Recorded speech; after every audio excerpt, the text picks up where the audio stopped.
तो आप लोग अच्छे होंगे उम्मीद है। तो दोस्तों बोलो शंकर पार्वती माता की, बोलो शिव पुराण भगवान की।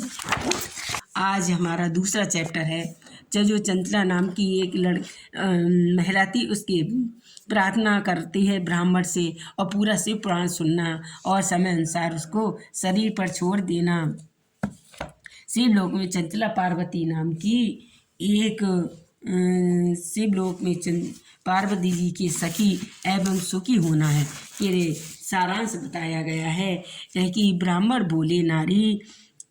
बोले नारी कि मैं सौभाग्य की बात है कि भगवान शंकर की कृपा से शिव पुराण की एक वैराग्य कथा को सुनकर मैं तुम्हें समय पर चेत गया हूँ। ब्राह्मण की पत्नी, तुम डरो मत, भगवान शिव की शरण में जाओ। शिव की कृपा से सारा पाप तत्काल नष्ट हो जाता है। मैं तुमसे भगवान शिव की कार्तिक की कथा परम वस्तु का वर्णन करूंगा, जिससे तुम्हें सदा सुख देने वाली है और उत्तम गति प्राप्त होती है। शिव की उत्तम कथा सुनने से तुम्हारी बुद्धि इस तरह से पश्चाताप में ही उद्युत हो गई है, साथ ही तुम्हारी मन में विषयों के प्रति वैराग हो गया है। तत्पश्चात पापियों के लिए सबसे बड़ा प्रायश्चित यही है कि सत्य पुरुषों में सबके लिए पश्चाताप को ही समस्त पापों से शोधा बताया गया है।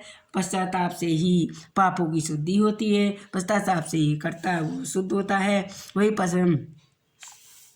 वही पापों का विरोध करता हुआ अपने पुरुषों में पापों को शुद्ध के लिए परिचित कर उपदेश दिया।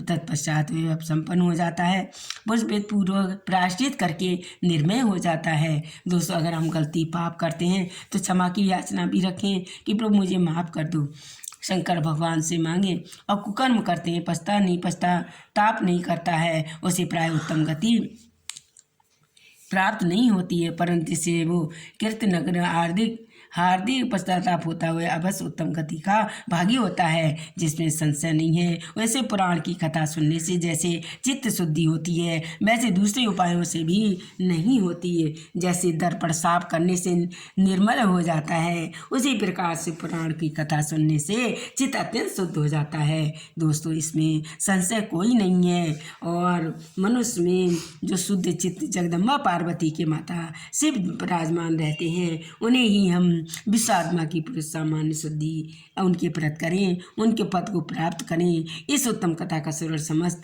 मनुष्यों के लिए कल्याणकारी है तथा यथोचित मार्ग में उसकी आराधना अथवा सेवा करनी चाहिए। बंधन रूपी रोग का नाश करने वाली भगवान शिव की कथा सुनकर पूर्व से हृदय को उसका मनन और निक आसन पर करना चाहिए। इससे पूर्णतः शुद्ध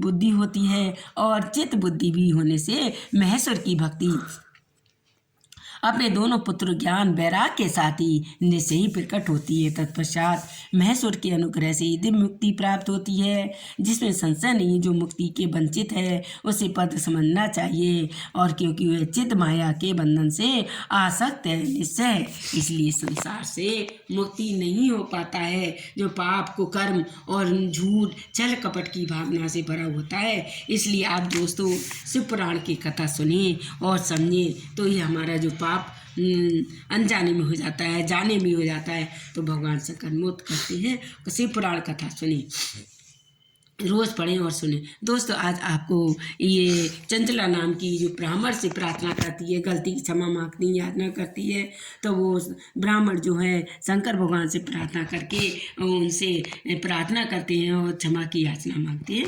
तो दोस्तों यही आपको शिव पुराण की चंचला नामक की कथा सुनाई है और आगे की कथा कल आपको बताएंगे। और दोस्तों अगर अच्छी लगे तो कमेंट करना, बुरी लगी तो भी कमेंट करना। आगे की कथा आपको हम अच्छी और सरलतापूर्वक बोलो शंकर पार्वती।